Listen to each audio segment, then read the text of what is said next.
Ya, sepertinya Donald Trump hampir bisa dipastikan menjadi pemenang Pilpres karena saat ini saya mendapatkan informasi dia sudah menguasai atau unggul lebih tepatnya selisih 3 poin dari Kamala Harris di Pennsylvania. Seperti yang kemarin kita sempat sebutkan bahwa saat salah satu calon itu menguasai salah satu negara bagian yang cukup besar, maka kemungkinan itu hampir bisa dipastikan akan memenangkan sebagai presiden.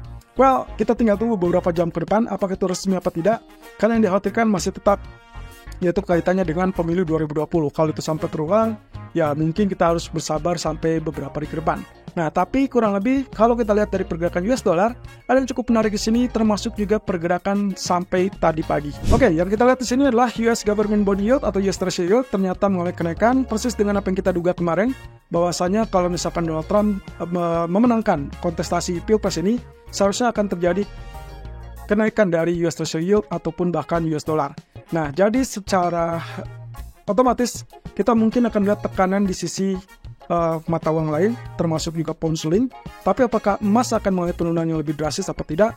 Sebetulnya kalau kita lihat dari kenaikan ini, jelas kenaikan dari US Treasury Yield akan berdampak negatif kepada emas. Tapi di sisi lain, faktor ketidakpastian yang juga masih tetap membelenggu kaitannya dengan kalau diberlakukannya perang tarif ataupun perang dagang, maka kemungkinan itu akan memberikan efek safe haven kepada emas. Tapi satu sisi secara teknis kita harus mengakui untuk sementara waktu kita akan melihat dari potensi yang negatif untuk emas. Oke, berarti selanjutnya yang akan kita lihat di sini adalah area resisten 4,5% yang hampir bisa dipastikan juga akan disentuh atau bahkan ditembus. Kalau itu tembus berarti kita akan lihat target selanjutnya akan berada di zona resisten berikutnya, dan ini yang akan kemungkinan menjadikan target 4,600 atau 4,600.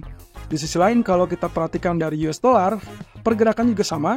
Relatif terlihat di sini bahwa pergerakan dari US Treasury Yield mempengaruhi juga pergerakan dari US dollar. Seperti yang terlihat, setelah kembali mengalami penurunan, justru dia berbalik naik.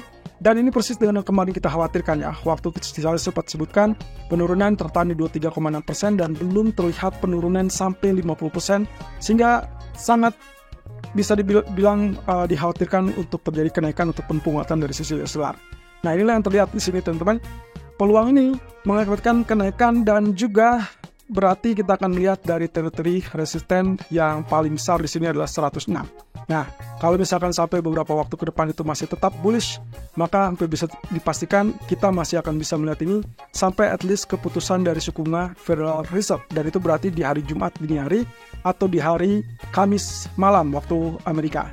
Oke, satu sisi yang menarik di sini adalah kalau kita perhatikan dari areal yang juga terlihat di grafik 4, kelihatan di sini 23,6%, dan kalau kita balik kembali ke US Treasury Yield juga sama ya, peluangnya juga setelah dia sempat turun tertahan di zona support lalu kemudian dia mental lagi dan kita hampir bisa dipastikan melihat kelanjutan kenaikan. Nah, di sisi lain kalau kita perhatikan dari pergerakan emas untuk saat ini dia tembus level support dan kembali ke level 2714, padahal area ini seingat saya kita tunggu sampai 2 hari yang lalu di hari Senin, ternyata baru muncul hari ini. Nah, pertanyaannya adalah apakah ini akan melanjutkan penurunan sampai ke 2696 atau tidak?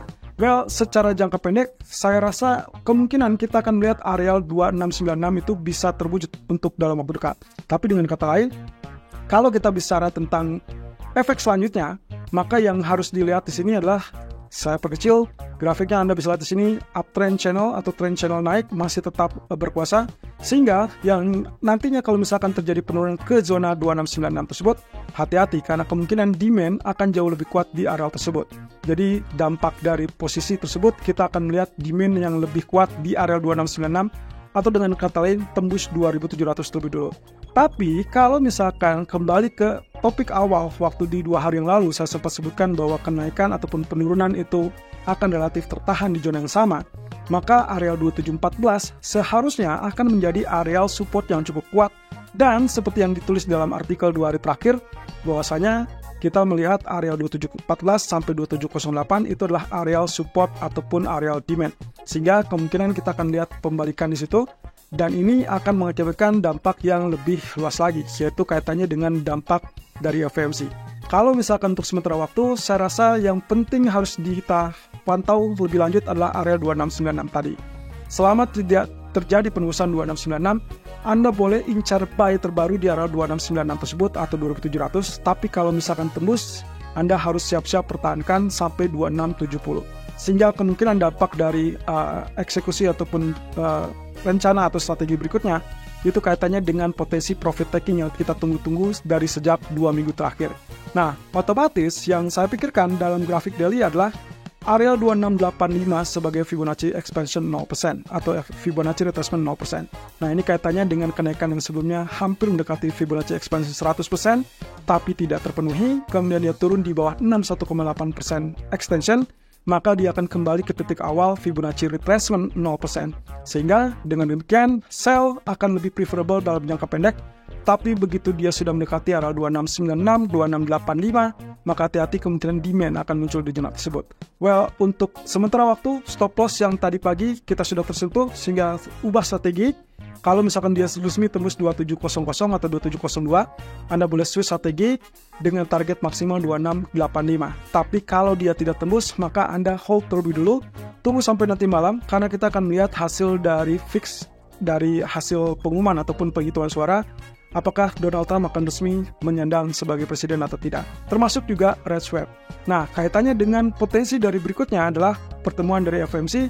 Kelihatannya kita harus menunggu sampai hari Rabu malam, karena yang dikhawatirkan adalah market segera menghitung ulang terkait dengan potensi pemangkasan suku bunga berikutnya. Karena begitu Trump berkuasa, yang dikhawatirkan adalah kemungkinan inflasi mulai kenaikan, lalu kemudian ada kekhawatiran juga penurunan suku bunga dari Fed itu akan mulai dibatasi.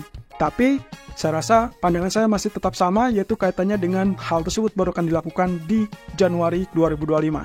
Itu pun kalau memang ternyata apa yang dilakukan oleh Donald Trump di sisi lain akan segera mengintervensi dari siapa ketua Fed berikutnya.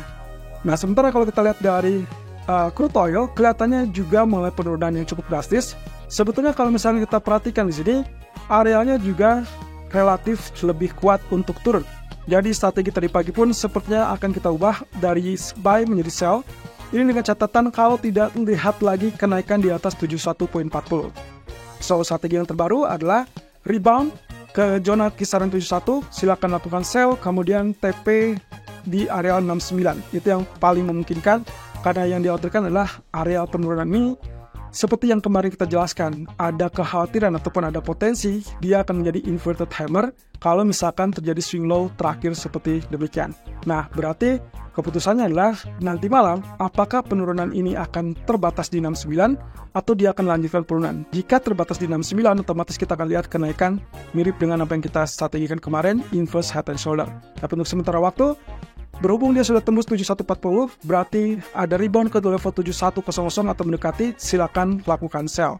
Sementara untuk pound sterling sendiri, kalau kita perhatikan dia jelas masih turun, sehingga saya tidak perlu mengubah strategi, dia masih tetap pertahankan opsi sell-nya, dan akhirnya pada grafik daily juga terjadi penembusan di bawah 1.2906, dan itu berarti MA200 di grafik daily 1.2810 berpotensi akan dicapai dalam waktu dekat. Nah, kalau misalkan itu tembus, silakan tetap pertahankan sell, tapi kalau tidak, berarti kita ubah strategi atau exit dari posisi sell, lalu kemudian wait and see sampai pergerakan nanti malam. Nah, ini kaitannya juga terkait dengan sell on rumor, buy on fact menjelang keputusan suku bunga BOE di hari Kamis. Jadi saya rasa ini masih tetap pro untuk sell sampai hari Kamis, sampai mendekati pengumuman untuk kemungkinan dia berbalik badan, ataupun terjadi kenaikan kembali.